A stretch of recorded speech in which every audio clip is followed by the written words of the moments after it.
ৰাজা পৰ্ব অনুষ্ঠান কোন ৰাজ্যত পালন কৰা হয়? ইয়াৰে শুদ্ধ উত্তৰটো হৈছে অপশ্যন চি উৰিষ্যা। নীতি আয়োগ কেতিয়া গঠন হয়?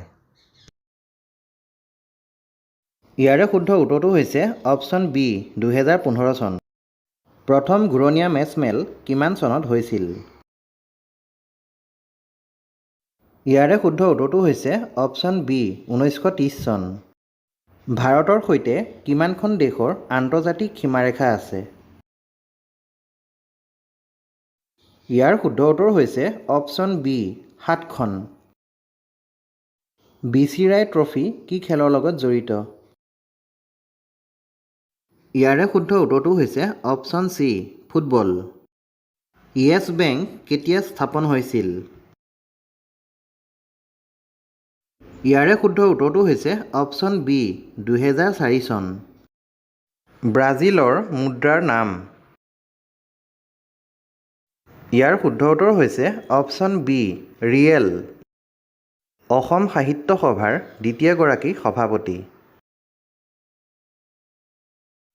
ইয়াৰ শুদ্ধ উত্তৰ হৈছে অপশ্যন এ চন্দ্ৰধৰ বৰুৱা। অসমীয়া সাহিত্যৰ ৰূপৰেখা গ্ৰন্থৰ লিখক কোন?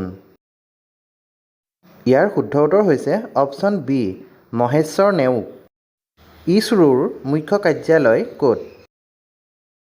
ইয়াৰ শুদ্ধ উত্তৰ হৈছে option C Paris. Gandhi Irwin চুক্তি কেতিয়া হৈছিল? ইয়াৰ শুদ্ধ উত্তৰ হৈছে অপশ্যন বি 1928 চন। থমাছ কাপ কিহৰ লগত জড়িত? ইয়াৰ শুদ্ধ উত্তৰ হৈছে অপশ্যন বি বেডমিণ্টন। মণিৰাম দেৱানক কিমান চনত ফাঁচি দিয়া হৈছিল?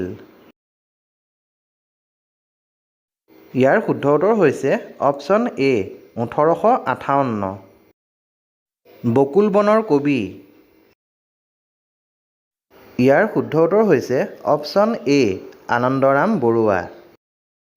ইষ্ট ইণ্ডিয়া কোম্পানী কেতিয়া গঠন হয়? ইয়াৰ শুদ্ধ উত্তৰ হৈছে অপশ্যন বি 1600 চন। ভিডিঅ'টো চাই ভাল পালে লাইক কমেণ্ট আৰু শ্বেয়াৰ কৰি দিব। লগতে এনেধৰণৰ জিকে ভিডিঅ'বিলাক পাই থাকিবৰ বাবে চেনেলটো ছাবস্ক্ৰাইব কৰি ল'ব। ধন্যবাদ।